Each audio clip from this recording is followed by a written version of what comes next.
ஏட்டி ஆஷா, அட வாட்டி. வாங்க மேடம், இப்போதான் இந்த பக்கம் வழி தெரிஞ்சுதோ.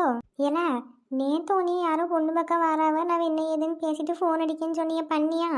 ஃபோனும் பண்ணல ஒன்றும் பண்ணல, நான் ஃபோன் அடித்ததுக்கும் எடுக்கலை. அந்தாலும் இப்போ தானே வீட்டில் கிடப்ப, வேற இதுக்கு நேரம் போய் வந்தேன்னா கடைக்கு போயிருவேன்னு சொல்லி வேக வேகமாக ஓடி வந்திருக்கேன்.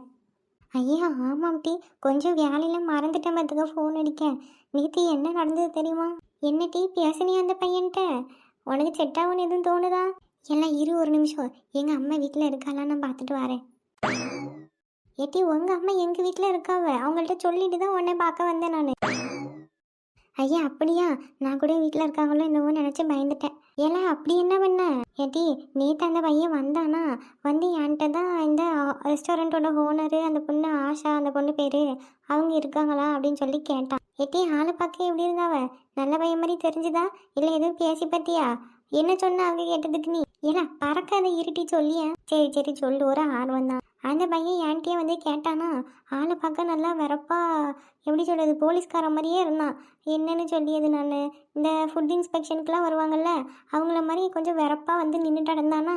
நான் என்ன நினச்சிட்டேன், என்னையே கேட்காவனா அப்போ ஃபுட் இன்ஸ்பெக்ஷனுக்கு தான் வந்திருப்பாவ போல இருக்குது. நம்ம இங்கே வேலை செய்கிற ஆள் மாதிரி நடித்தாதான் நம்மள்கிட்ட டேரெக்டாகவோ இன்டெரக்டாகவோ கடையில் என்ன குவரிஸ் இருக்குன்னு சொல்லுவாங்க.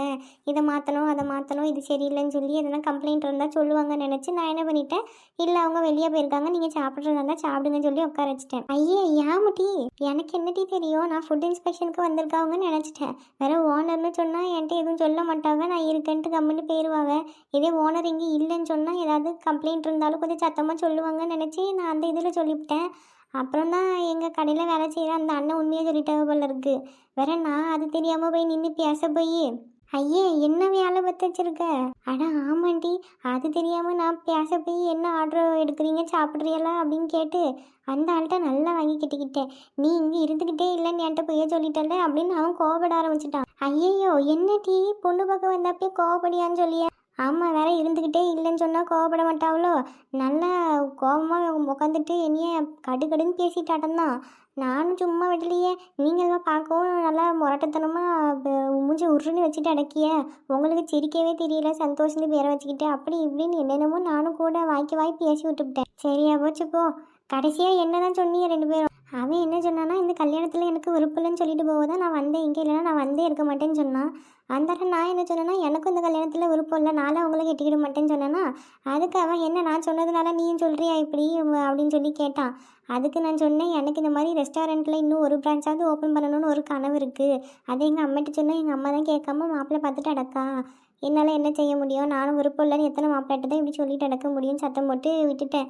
அதுக்கு பிறகு அவன் எதுவும் சொல்லலை. அதுவும் இல்லாமல் உங்களெல்லாம் நான் கல்யாணமே பண்ண மாட்டேன் அப்படி இப்படின்னு என்னென்னமோ பேசி விட்டுட்டேன். ஏன்னா என்னெல்லாம் வேலை பார்த்துருக்க நீ? ஆனால் நான் என்னடி பண்ண முடியும்? வேற நாங்கள் முத பார்க்கும்போதே இப்படி சண்டையில் முடிஞ்சிட்டு அதுக்கு நான் என்ன செய்ய முடியும்? வேணும்க்கெல்லாம் நான் ஒன்றும் சண்டை போடலை. ஃபுட் இன்ஸ்பெக்ஷனுக்கு வந்திருப்பாவளோ என்னவோ நினச்சி நான் இருந்துக்கிட்டே இல்லைன்னு சொல்லிவிட்டேன்.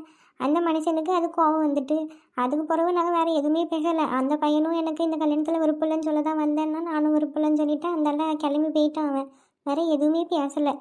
என் பேர் அவனுக்கு தெரிஞ்சிருந்ததா, அவன் பேர் எனக்கு தெரியல. அதனால உங்கள் பேர் என்னன்னு சொல்லுங்கன்னு சொன்னால் சந்தோஷம்னா, அதுக்கும் சும்மா இல்லாமல் சந்தோஷம்னு பேர் வச்சிருக்கிறியே, சிரிக்கவே தெரியலேன்னு சொல்லி கிண்டல் பண்ணி விட்டுட்டேன். விளங்கிரும் போ. வேற என்ன செய்ய முடியும்? மூஞ்ச உடனே வச்சுக்கிட்டு இருந்தா கொஞ்சமாவது சிரிச்சு எடுத்து பேசினா தானே மனுஷங்களுக்கு நல்லா சிரிச்சு பேச தோணும். அந்த பையன் அப்படியே கிடந்தான். ஏமாட்டி கொஞ்சம் நல்ல பையெல்லாம் இல்லையான்னு பேசி பார்த்துருக்கலான்னு இருந்துக்கிட்டே இல்லைன்னு சொல்லவும் அவனுக்கு கோவம் வந்து கல்யாணத்தில் விருப்பம் இல்லைன்னு சொல்லிட்டு போயிட்டான் போல இருக்கு.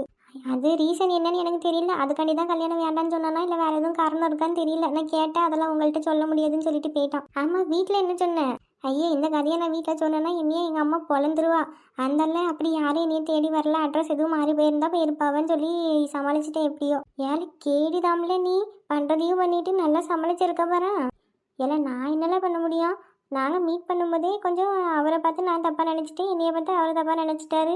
அந்தால சண்டையில் முடிஞ்சிட்டு முதல் மீட்டிங்கு. இதுக்கு மேலே என்ன பண்ண முடியும்? சரி என்னமோ வீடு. நானும் இந்நேரம் உனக்கு அந்த பையலை பிடிச்சிருந்துருக்கும், கல்யாண பேச்சா ஆரம்பிச்சிருப்பியே நினச்சி சந்தோஷமாக வந்தேன். கடைசியில் நீ என்னன்னா இப்படி பண்ணி வச்சுருக்க. அதுவும் இல்லாமல் அதை வீட்டுக்கு தெரியாமல் மறைச்சும் இருக்க. உன்னையே என்னெல்லாம் செய்ய முடியும்? எல்லா போகிற போக்கில் இப்படி சொல்லி போட்டு கொடுத்துறாதல்ல நீ வேற. இது எங்கள் அம்மா வர கொஞ்சம் அமைதியாக இருன்னு. என்ன மக்களே நின்றுக்கிட்டே கிடக்க, உட்காரலாம்ல? இருக்கட்டும் தே. இந்த இவ இங்கேயே இருந்தாலும் அப்படியே நின்று பேசிக்கிட்டு இருந்துட்டேன். சரி சரி உட்காரு, சாப்பிட ஏதாவது கொண்டு வரேன். ஐயே, நான் அங்கேயே சாப்பிட்டு தானே வந்தேன். வேற இப்போ என்னத்தை சாப்பிடியது நான்? இவளை பார்த்துட்டு போகலான்னு வந்தேன். நேற்று ஃபோன் அடிக்க எடுக்கவே இல்லையா, அதான் சரி பேசிட்டாவது போகலான்ட்டு வந்தேன். ஏன்னா வந்தபடி இப்படியாட்டி நிற்க வச்சு பேசிட்டாடப்ப, அந்த பிள்ளைக்கு உட்கார வச்சு ஒரு கப்பு காஃபி கொடுப்பன்ற அறிவு இல்லையா உனக்கு? ஏம்மா, நாங்கள் பேசிட்டு இருந்ததெல்லாம் அதெல்லாம் மறந்துட்டேம்மா. ஐயா அத்தை, நான் என்ன விருந்தாளியாவா வந்திருக்கேன்? இந்த பக்கத்து வீடு தானே, நினச்சா ஓடி வரப்போகிறேன். இதில் என்ன இருக்குது? என்னையும் நீங்கள் இப்படியெல்லாம் கவனிக்கணும்னு ஒன்றும் அவசியம் இல்லை அத்தை. ஃபோன் அடிக்க பாருங்க, ஃபோன் எடுத்து பேசுங்க. ஆமாம், இது வேற நேரங்கிற நேரத்தில் இப்படி தான் அடிச்சுட்டு நடக்கும். இவங்களா? ஏம்மா யாருமா? ஏன்னா உனக்கு ஒரு பையனை பார்த்துருந்ததுன்னு சொல்லியிருந்தோம்ல நேற்று நீ பார்க்க வர்றதுக்கு, அந்த பையனுக்கு அம்மா தான் ஃபோன் அடிக்காவ. அவங்களா? ஆமாம், இரு என்னன்னு கேட்போம். ஏட்டி, அவங்க என்னையே போட்டு கொடுத்ததான் ஃபோன் பண்ணியிருப்பாங்கன்னு நினைக்கிறேன். ஏன்னா இரு என்ன சொல்லி அவன்னு பார்ப்போம். ஹலோ, மைனியா, நான் தான் சரசு பேசியேன். சொல்லுங்க மைனியா, தெரியுது நம்பர் தான் சேவலை போட்டிருக்கோம்ல. மைனியா, என் மவன்கிட்ட கேட்டேன். நேற்று பிள்ளைய போய் பார்க்குறேன்னு சொன்னியெல்லாம் பார்த்தியான்னு கேட்டேன். அதுக்கு அந்த பையன் ஏதோ அட்ரஸ் மாறி போயிட்டான்னு நினைக்கேன்னு சொல்லியா. ஐயா அப்படியா? என் மவளையும் நான் கேட்டேன், அவளும் அப்படிதான் சொன்னான். கடைக்கு என்னையும் கேட்டு யாரும் வரல, ஒரு வேளை அட்ரஸ் மாறி போயிருப்பாவளோ என்னவோ தெரியலையம்மான்னு சொல்லி. ஆமாம் மைனியா, அட்ரஸ் தான் மாறி போயிருப்பான் போல இருக்கேன் அவன். கேட்டால் கடையில் ஆசாங்கிற பேரில் யாருமே இல்லைன்னு சொல்லியா. அப்புறம் கடையில் ஒரு 2-3 கடை ஒட்டுக்கா இருந்ததுனால நான் கடை மாறி போயிருந்தாலும் போயிருப்பேன். சரி எதுக்கு நேரம் கடத்திட்டுன்னு வந்துட்டேன்னு சொல்லியா. ஐயா, அப்போ உண்மைக்கும் கடை மாறி தான் போயிருப்பாவளோ? ஆமாம் மைனியா, அதான் நீங்களே உங்கள் மவளோட ஃபோன் நம்பர் கொடுத்தீங்கன்னா நான் என் மவன்கிட்ட கொடுத்து அந்த நம்பருக்கே கால் பண்ணி லொக்கேஷன் வாங்கி கடைக்கு போக சொல்லிடுவேன். அதுக்கு தான் சொல்லியேன். உங்கள் மவளோட ஃபோன் நம்பர் தாரியலாம் மைனியா? ஃபோன் நம்பரா? சரி, எங்களோட வீட்டுக்கார வீட்டு நான் கேட்டுட்டு உங்களுக்கு அனுப்பி விடியா மைனியா. சரி மைனியா, அப்போ நீங்கள் அண்ணன்ட்டு பேசிட்டு ஃபோன் நம்பரு தாரியே அப்படின்னா எனக்கு இந்த நம்பருக்கு கால் பண்ணுங்கள். இல்லைனா இந்த நம்பர்லேயே வாட்ஸ்அப் இருக்குது, இதில் அனுப்பி விடியதுனால அனுப்பி விடுங்க என்ன மைனியா. சரி சரி மைனியா, நான் என்னன்னு கேட்டுட்டு சொல்லியேன். கொஞ்சம் பார்த்துட்டு சொல்லுங்க. ஏல, நீ என்னத்துக்கு அந்த பக்கம் அப்படியே பேந்து முடிச்சுட்டு நிற்க? ஒன்றும் இல்லம்மா, சும்மா தான். அம்மா என்ன சொன்னாவ? அந்த பையில ஏதோ கடை தான் மாறி போயிட்டேன்னு சொல்லியிருக்கானா. கடை தான் மாறிங்கன்னா பேர் பம்பல் இருக்குது, அதனால தான் உன் நம்பர் கேட்காவ. லொக்கேஷன் அனுப்பிவிட்டு வரதுக்காண்டி நினைக்கேன். இருந்தாலும் உங்களுக்கு அப்பாட்ட கேட்காம நான் தர முடியாதுல்ல, அதான் இருந்தாலும் கேட்டுட்டு சொல்லியேன்னு வச்சுருக்கேன். ஏம்மா, நம்பரெல்லாம் எதுக்குமா? அதான் அந்த பையன் நேற்றே கடை மாறி போயிட்டேன். நம்ம எனக்கெல்லாம் அந்த சம்மந்தம் நல்லா பிடிச்சிருக்கு. உங்கள் அப்பாட்ட ஒரு வார்த்தை கேட்டுட்டு நம்பர் கொடுக்க சொல்லியிருந்தா நான் நம்பரை கொடுத்து விடியேன். ஃபோன் அடித்தானா இல்லை மெசேஜ் வந்ததுன்னா என்னென்னு பார்த்துட்டு பேசிட்டு சொல்லுன்னா. ஏம்மா ஏன்னா இதுக்கு மேலெல்லாம் உன்னையும் வீட்டில் வச்சுட்டு அடக்க முடியாது. நான் உங்கள் அப்பாட்ட கேட்டுட்டு அவர் நம்பர் கொடுன்னு சொன்னால் கொடுப்பேன். அப்படி இல்லைன்னா நீங்களே நேரில் வந்தனாலும் பாருங்கன்னு சொல்லிடுவேன். எல்லாத்துக்கும் ரெடியாக இருந்துக்குன்னு சொல்லிட்டேன். ஏட்டி, அந்த பையனும் கடை மாறி போயிட்டேன்னு சொல்லியிருக்கானாமே, என்னவா இருக்கும் என்னன்னு தெரியலையே. நான் எங்க நம்பர் நானும் வேணான்னு சொல்லிட்டேன், அவனும் வேணான்னு சொல்லிட்டேன்னு சொன்னால் அந்த பையன் வீட்டில் ஃபோனை போட்டு இவங்க சண்டை போட போகிறான்னு நினச்சி அந்த பையன் ஏதாவது கடை மாறி போயிருப்பானோன்னு நான் போய் சொன்னேன். அவன் என்ன நினச்சி சொன்னான்னு தெரியலையே. சரி, அதான் இப்போ நம்பர் கேட்டிருக்காவில்ல, அவங்க அப்பா நம்பர் கொடுன்னு சொன்னால் கொடுக்கட்டும்.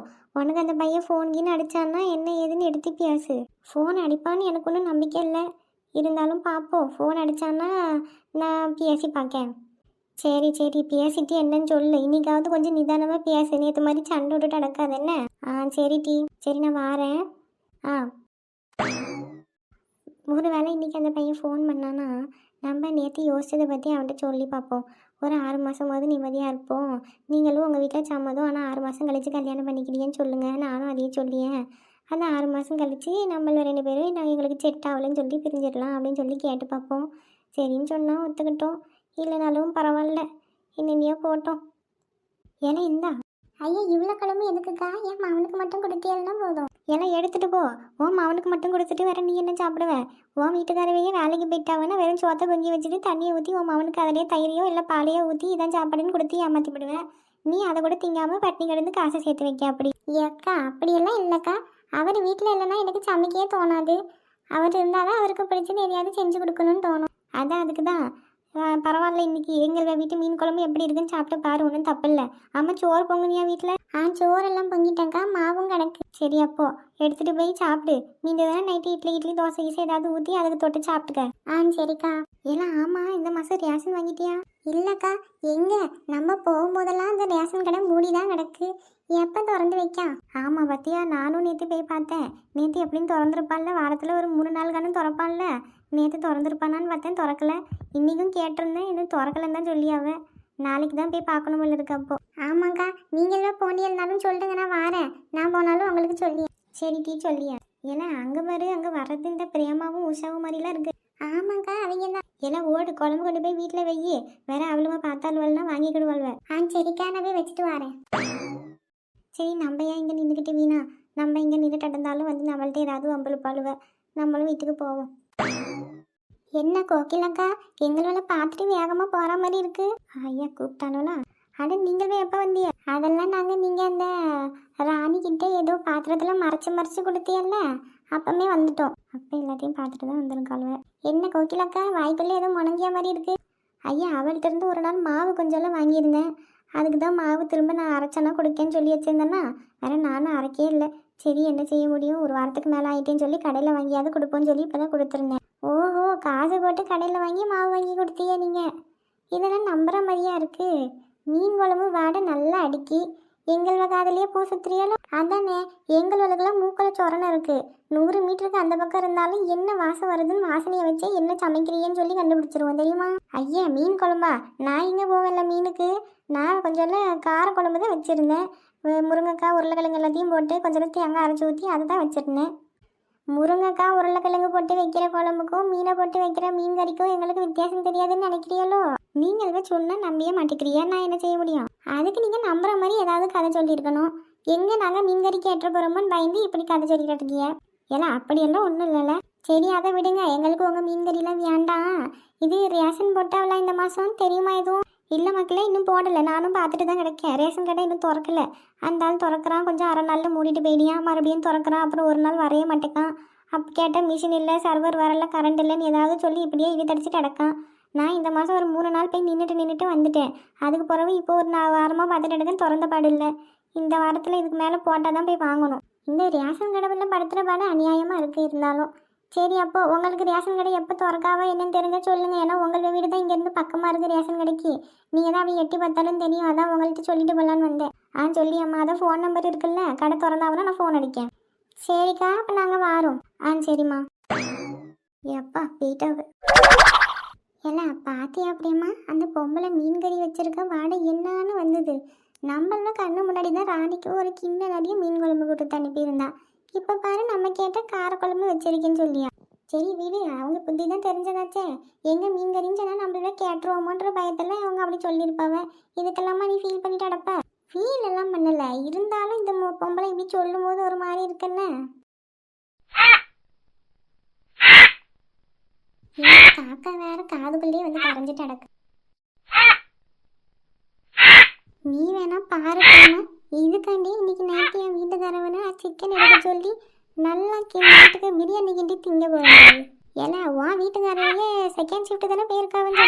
ஆமாம், அந்த மனுஷன் போயிட்டு வர நைட்டு 9:30 மணிக்கு மேலே ஆகும். அந்த நேரத்தில் கடை எங்கடி திறந்துருக்கும். அப்படியே கடை திறந்துருந்தாலும் அந்த நேரம் கிட்ட நேரத்துலலாம் கறி மீன் அந்த மாதிரி எதுவும் வாங்கிட்டு வரக்கூடாது வீட்டுக்கு.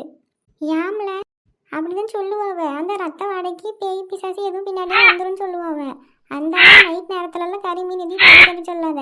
ஏன்னா நீமாலாம் இந்த கதையெல்லாம் நம்பிட்டு அடக்க.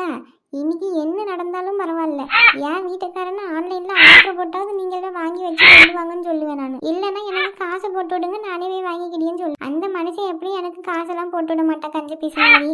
அவனே ஏதாவது சின்ன கடையாக பார்த்து நல்லா விலையை குறைச்சி பேசி ஏதாவது வாங்கிட்டு வருவான். அதை இன்னைக்கு பிரியாணி கிண்டி நான் தின்னு இவளுங்க முன்னாடி அந்த எலும்பெல்லாம் எடுத்துட்டு வந்து போடியனா இல்லையான்னு பாரு. ஏன்னா சொல்லியதை கேளு. நேரம் நேரத்தில் இதெல்லாம் எடுத்துட்டு வரக்கூடாதுன்னா எடுத்துட்டு வரக்கூடாது. ஏன்னா போல அந்த பக்கம். இந்த காக்கா வேற பாறை இப்பெல்லாம் அடிச்சு விரட்ட போறாத. அதுவே ஓடிட்டு போ. அந்த பயம் இருக்கணும். உஷாவா கொக்கா. அம்மா வேற இந்த பிள்ளைய போய் பாருன்னு சொல்லி அவன் நம்பர் அனுப்பி விட்டுருக்காவ. இப்போ நான் என்ன செய்யன்னு தெரியலையே. அந்த பிள்ளை எதுக்கு நான் கடைக்கு வரலன்னு சொல்லி போய் சொன்னான்னு தெரியல. நம்ம தான் அவளை ஏசிடுவாங்களோன்னு நம்ம போய் சொன்னோம். அவள் என்னத்துக்கு போய் சொன்னான்னு தெரியலையே. ஒருவேளை அவளும் என்னைய காப்பாத்துறன்ற பேரில் ஏதாவது நினச்சி சொல்லியிருப்பாளோ. இப்போ இந்த நம்பருக்கு நான் ஃபோன் அடிக்கணுமா வேண்டாமானே தெரியலையே. நேற்றே அந்த பிள்ளை அந்த வாய் பேசினா, இன்னைக்கு என்ன செய்ய போகிறோன்னு தெரியல. வேண்டாம், நம்பருக்கு அடித்தோடனே ஃபோன் அடித்தா வேற அது எதுவும் நினச்சிக்கும். நம்ம நேர்லேயே போய் கேட்டுருவோம், எதுக்குமா நேற்று இப்படி சொன்ன நீ அப்படின்னு சொல்லி பேசிட்டே வந்துடுவோம். பேசாமல் நம்பர் இருக்குன்னு கால் அடித்தோம்னா அதுக்கும் அந்த பிள்ளை ஏசிட்டு அனுக்கும். அதுக்கு நம்ம நேரில் போய் பேசிட்டு வந்துடுவோம். ஹேமா,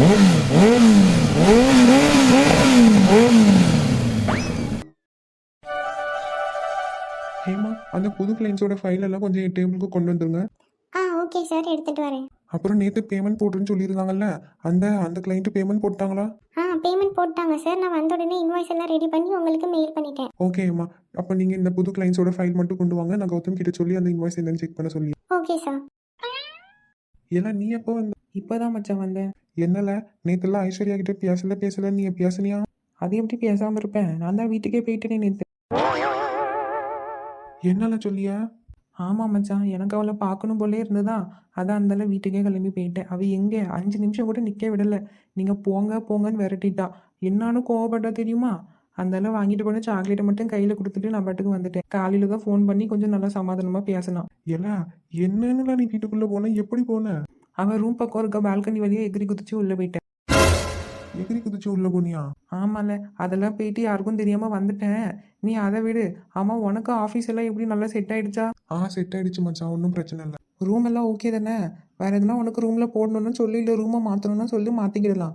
உனக்கு கன்வீனியண்ட்டாக இருக்கிற மாதிரி மாற்றிக்க, ஒன்றும் பிரச்சனை இல்லை. இல்லை மச்சான், என் ரூம் நல்லா தான் இருக்குது, இதுவே ஓகே தான். சரி மச்சான், உனக்கு எதுவும் பிடிக்கல இல்லை எதனா பிரச்சனைனா சொல்லு. என்ன எனக்கு என்ன மச்சான் பிரச்சனை? வேலை என்ன பண்ணுறதுன்னு தான் யோசிச்சுட்டு இருந்தேன். அதான் நீயே பார்ட்னரை சேர்த்துக்கிட்டல, அதனால இப்போதைக்கு எனக்கு எந்த பிரச்சனையும் இல்லை. நீ என்ன சும்மாவா வந்து சேர்ந்துருக்க? வேண்டாம் வேண்டாம்னு சொல்லியும் பாதி ஷேருக்கு காசு கொடுத்து தானே வந்திருக்க. அதனால் நான் தான் சேர்த்துக்கிட்டேன்லாம் சொல்லிட்டு நடக்காத. இந்த கம்பெனியோட பாதி ஷேர் உன் பேரில் தான் இருக்குது. அதனால் நீயும் ஓனர் தான். இதை பற்றி எதுக்கும் இது பண்ணிட்டு இருக்காம வேலையை மட்டும் பாரு. சரி மச்சான் கோவப்படாத. இல்லை, என் மாமாட்டேன்னு பேசினேன். என்னென்ன சொன்னாரு? அந்த ஆள் சொன்ன கதையை கேட்டால் எனக்கு சரியான கோபம் வருதுல்ல. அதான் என்ன பண்ணியிருந்தேன், நாளைக்கு தாத்தாக்கு நினைவு நாளுக்கு போகணும்னு சொல்லிட்டு இருந்தா ஐஸ்வர்யா. அவங்க அப்பா கூட்டிகிட்டு போகணும்னு சொல்லியிருக்காரு எல்லாரையும் அப்படின்னு சொல்லி. அதனால் அந்த இடத்துக்கு நாங்களும் வரோம், நீங்கள் எப்போ போறீங்கன்னு மட்டும் சொல்லுங்கள். அங்கே வச்சு இந்த சண்டே சரி பண்ணிக்கிறலாம்னு சொல்லி ஐஸ்வர்யா கிட்ட டைம் கேட்டிருக்கேன். எங்கள் வீட்டில் உள்ளவளையும் அவ்வளோ பெரியும் கிளம்புங்கன்னு சொல்லியிருக்கேன். எங்கள் மாமாவை கூப்பிட்டு நடந்த எல்லாத்தையும் நான் சொல்லி அவர் எல்லா உண்மையும் சொன்னதுக்கு பிறகு இந்த உண்மையெல்லாம் நீங்கள் நாளைக்கு வந்து சொல்லணும்னு அப்படின்னு சொல்லி மிரட்டி வச்சுருக்கேன். அவரு சொல்கிறேன்னு சொல்லியிருக்காரா? ஆமாம், சொல்லாமல் விட்டுருவேனா? சொல்கிறேன்னு தான் சொல்லியிருக்காரு. அப்படி அவர் சொல்லலைனாலும் அந்த ஆள் நம்ம அன்றைக்கி போய் பார்த்தோம்ல ஒருத்தர். ஆமாம் ராமலிங்கம் அவர் தானே? ஆமாம், அவர் எனக்கு ஃபோன் அடித்தார் அன்றைக்கி, நம்பர் கொடுத்துட்டு வந்திருந்தோம்ல. என்னன்னு சொன்னார்? அந்த ஆள் உண்மையை சொல்கிறானா பாருப்பா, இல்லைனா என்னையே சொல்லு, நானே வந்து சொல்லியேன், எனக்கு இப்போ எந்த பயமும் இல்லைன்னு சொல்லிட்டாரு. அதனால் என் மாமா சொல்கிறாரா இல்லையான்னு பார்ப்பேன். சொல்லலைன்னா அவரை கூப்பிட்டு எல்லா உண்மையும் சொல்ல வச்சிருவேன். என்னமோல, உங்கள் அம்மாவுக்கும் ஐஸ்வர்யாவுக்கும் அப்பாவுக்கும் இருக்கிற பிரச்சனை சால்வ் ஆனால் போதும். அது சால்வ் ஆனாதான் உனக்கும் ஐஸ்வர்யாவுக்கும் கல்யாணத்தை பற்றியே பேச முடியும். ஆமாலே, அதுக்கு தான் நானும் போராடிட்டு இருக்கேன். பார்ப்போம்.